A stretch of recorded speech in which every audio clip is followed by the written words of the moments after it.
the narrative of the script, the way it has been done, the way it has been narrated, அதை விட முக்கியம் ஒவ்வொரு சீன்லையும் அமர்ந்திருக்கின்ற ஒவ்வொருவரும், அருள், அப்புறம் வந்து முத்துக்குமார், கணேஷ், சட்டையெல்லாம் கிழிச்சிக்கிட்ட கடைசி சீனில் சட்டையெல்லாம் கிழிச்சிட்டு பிரமாதமாக நடித்த இளவரசன், இந்த மாதிரி பலரும் நடிச்சிருக்கீங்க. அப்புறம் அந்த ரேச்சல் அண்ட் எல்லாருக்கும் சிங்கமுறை இப்போ பிரமாதம் நடிச்சிருக்கீங்க. கவனமாக நீங்கள் பரவாயில்ல, அதை பற்றி தப்பு கிடையாது.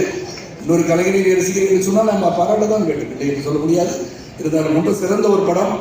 அண்டு சிவா வந்து டைரக்ட் பண்ணியிருக்காருன்னு சொன்னால் ஃபர்ஸ்ட் ஃபிலிமாக தெரியல. How I felt with Vignesh Raja and Por Thozhil, very interesting film. இந்த படத்தை வந்து நீங்கள் பார்த்து வெற்றி படமாக உருவாக்க வேண்டும், வெற்றி படமாக கொண்டு சேர்க்க வேண்டும். இதில் விமன் எம்பவர்மெண்ட் பற்றி சொல்லியிருக்காங்க, அது முக்கியம்.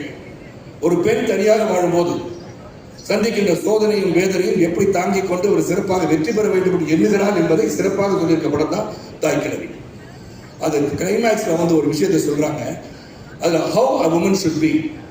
இதில் வந்து இங்கே ட்ரெயிலர்லாம் பார்த்துட்டீங்க, இல்லை டீசர் பார்த்துருப்பீங்க.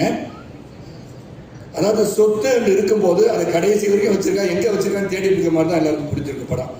என்னுடைய ஸ்பாயிலர் டெல்லிங் போட்ட மூவி.